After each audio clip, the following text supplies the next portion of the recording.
다 같이 매일 드리는 기도를 드리심으로 10월 17일 금요일 새벽 기도회를 시작하겠습니다.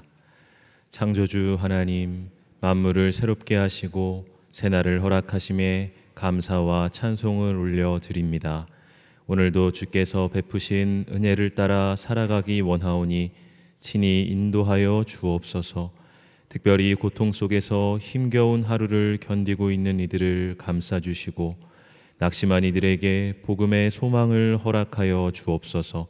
대한민국을 긍휼히 여기시고 이 땅 위에 하나님의 정의와 공의가 실현되게 하시고 진리와 사랑이 공존하는 나라가 되게 하옵소서.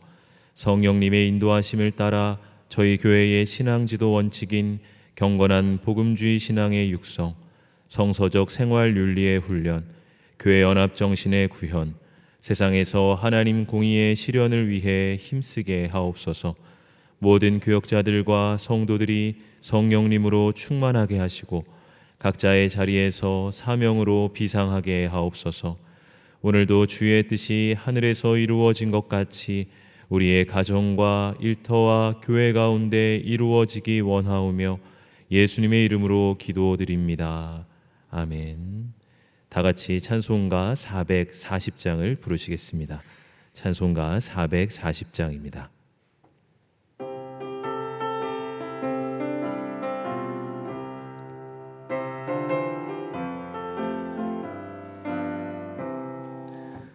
어디든지 예수 나를 이끌면 어디든지 예수 함께 가려네.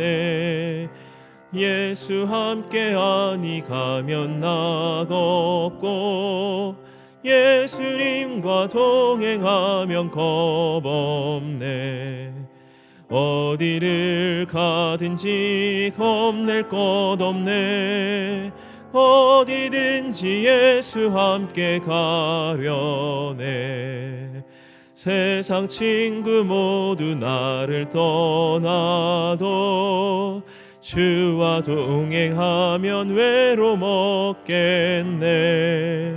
가는 길이 위태하고 험해도 어디든지 예수 함께 가려네.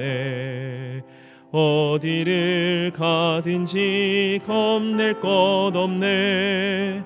어디든지 예수 함께 가려네. 어두운 그늘 나를 애워쌀 때에 주가 함께 계심 믿고 자려네. 죽은 후에 천국에서 깨어나 예수 함께 길이 살리라. 어디를 가든지 겁낼 것 없네. 어디든지 예수 함께 가려네.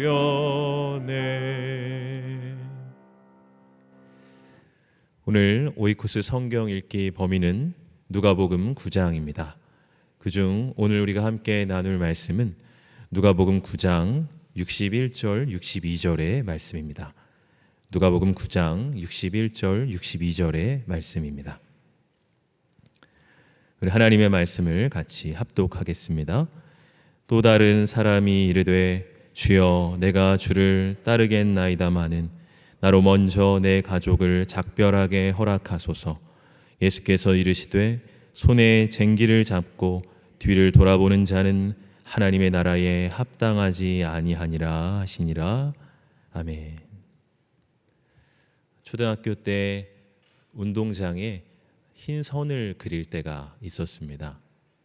라인기를 두 손에 쥐고 쭉 밀면 그 밑으로 석회가루가 떨어져서 선이 그어지는 것이죠. 그렇게 선을 그을 때 선생님들이 뒤를 보지 말고 앞만 보고 쭉 가라고 말씀하셨던 기억이 있습니다.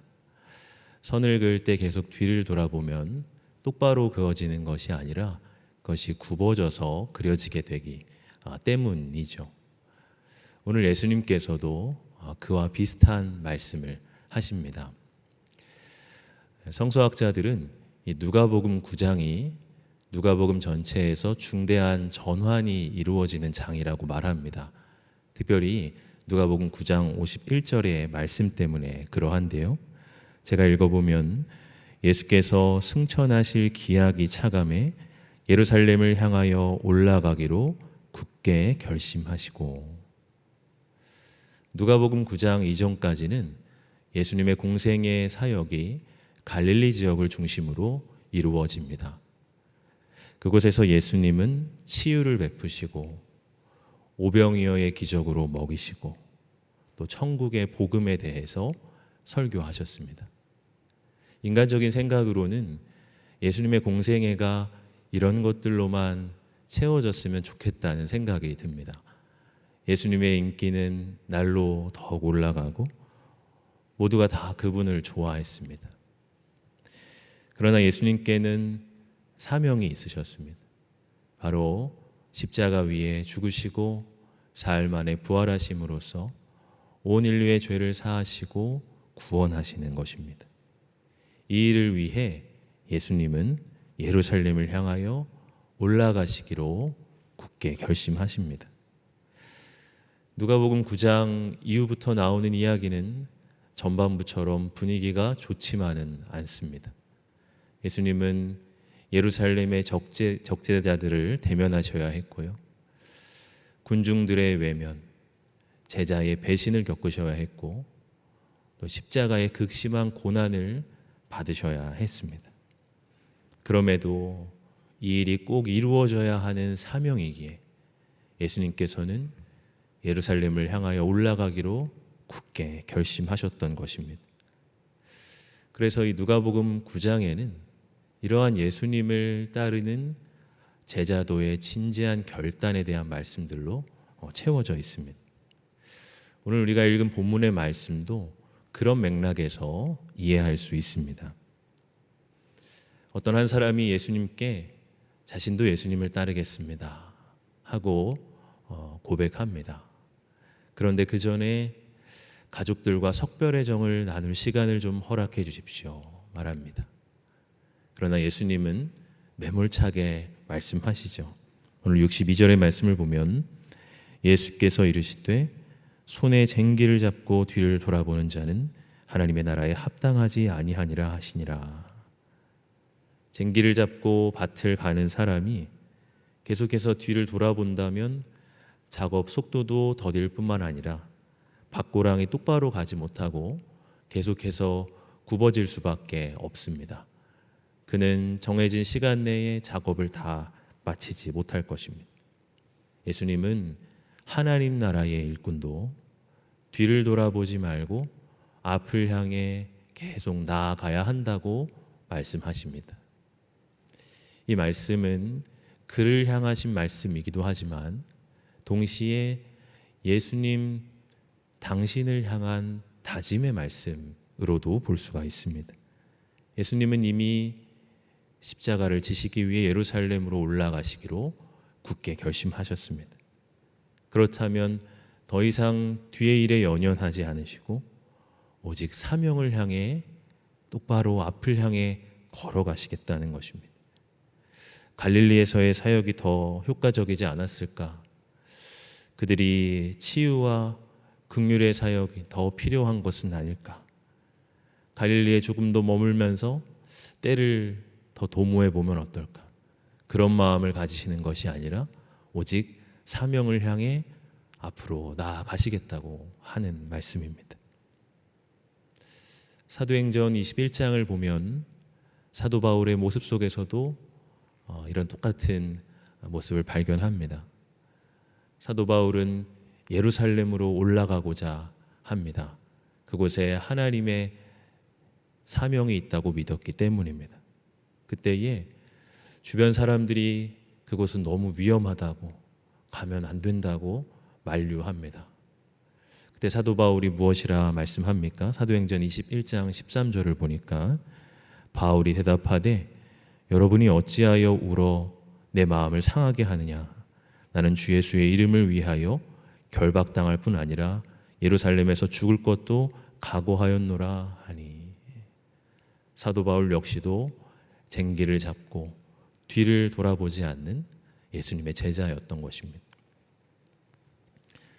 우리가 오늘 본문을 잘못 이해하면은 가족들은 늘 뒷전으로 하라는 말씀이신가 생각할 수도 있습니다. 하나님의 일 앞에서 가족들은 신경 쓰면 안 된다, 그런 말씀이실까 생각할 수 있습니다. 그러나 그렇지 않죠. 디모데전서 5장 8절에서도 이렇게 말씀합니다. 누구든지 자기 친족, 특히 자기 가족을 돌보지 아니하면 믿음을 배반한 자요 불신자보다 더 악한 자니라. 오늘 예수님이 말씀하시는 본인은 중대한 결단 앞에 마음이 약해지지 말라고 하시는 말씀이죠. 우리도 어딘가에 뜻을 두고 결심할 때가 있습니다. 그것이 하나님이 나에게 요구하시는 바 사명이라 믿기에 그것을 붙들고자 합니다. 그런데 그 순간 여러 다른 마음들이 찾아와서 본래의 마음을 흐릴 수가 있습니다. 마치 시험 공부를 하기로 결심한 학생이 갑자기 방을 청소해야겠다는 생각이 들어서 그 일에 집중하느라 정작 본래 공부는 하지 못하는 시기입니다. 예수님을 진지하게 따르고 싶은 열망이 우리의 마음에 일어나는데 갑자기 옛것에 대한 미련이 생길 수 있습니다. 그래도 이런 것들은 좋았는데 예수님을 따라가다가 내가 좋아하던 이것들도 못하면 어떡하나. 조금만 더 여기에 머물다가 내일부터 예수님을 정말 따라가야겠다. 그렇게 과거의 생활 방식에 연연하다가 우리는 앞으로 더 나아가지 못하고 그 자리에 멈춰 버릴 수 있습니다. 마치 롯의 아내처럼 뒤를 돌아보다가 소금 기둥으로 그 자리에 굳어져 버리는 것과 마찬가지입니다. 중대한 결심 앞에서 연약한 인간의 마음을 과감히 버려야 할 때가 있습니다. 과거의 이전 것들에 매여서 계속 곁눈질을 하기 시작하면 더 이상 우리는 앞으로 나아갈 수 없습니다.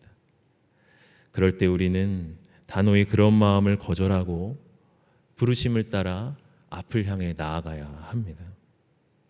사도 바울은 이런 태도를 이렇게 말씀합니다. 빌립보서 3장 13절 14절을 보면 형제들아 나는 아직 내가 잡은 줄로 여기지 아니하고 오직 한 일 즉 뒤에 있는 것은 잊어버리고 앞에 있는 것을 잡으려고 표대를 향하여 그리스도 예수 안에서 하나님이 위에서 부르신 부름의 상을 위하여 달려가노라. 그리스도인들은 뒤에 있는 것은 잊어버려야 한다는 것입니다. 그것이 과거에 이루어 놓은 영광일 수도 있고요. 또 과거에 대한 미련이나 회한과 같은 것들일 수 있습니다. 그러나 그리스도인은 더 이상 과거에 매여 있는 자들이 아니라 앞을 향해 나아가야 하는 존재들이라는 것입니다. 오직 우리를 부르신 그 부름의 표대를 바라보고 거기에 시선을 고정하고 달려 나아가야 한다는 것입니다. 때로 신앙의 삶은 이 자전거 타기와 비슷하다는 묵상을 하게 됩니다. 자전거는 페달을 밟으며 계속 앞으로 나아가야 합니다. 속도는 느려질지언정 그 페달을 뒤로 밟으며 후진할 수는 없습니다. 우리도 신앙의 페달을 밟으며 계속 전진할 뿐입니다. 때로 오르막길을 만나서 힘들 때도 있고 혹은 내리막길을 만나 조금 더 수월하게 갈 때도 있겠지만 그와 상관없이 우리의 방향은 늘 부르심을 따라 앞을 향해 계속 나아가는 것입니다. 우리가 선교대회 주간에 여러 선교사님들의 말씀을 통해서 많은 은혜를 받고 있습니다. 선교사님들은 때로는 아프리카 오지를 향해 가야 했고 또 때로는 선교지에서 추방을 당해서 모든 방향을 잃을 때도 있었습니다. 그러나 그렇게 위기가 오고 연약해지는 순간에도 손에 쟁기를 잡고 뒤를 돌아보지 않았던 그분들의 각오 덕분에 하나님 나라가 전진했고 또 복음이 확산될 수 있었습니다. 여러분, 오늘 우리의 삶에도 새로운 결심이 있기를 원합니다. 주님을 따라가겠습니다. 주님께 순종하겠습니다. 쟁기를 잡고 뒤를 돌아보지 않게 하옵소서. 앞을 향해 또 전진하게 하옵소서. 우리의 결심은 연약하지만 주님이 그런 우리의 각오와 다짐을 귀하게 받으셔서 하나님 나라에 합당한 자로 세워 주실 것입니다. 오늘도 용기를 가지고 우리 주님을 굳게 따라갈 수 있는 저와 여러분들의 삶이 되시기를 주님의 이름으로 축복합니다. 같이 기도하겠습니다. 하나님 아버지, 때로 우리의 마음과 결심이 연약해질 때가 있습니다. 진지하게 주님을 따르고 싶다가도 내 삶의 주변의 여러 가지 환경들에 이끌려 그 마음이 약해질 때가 많습니다.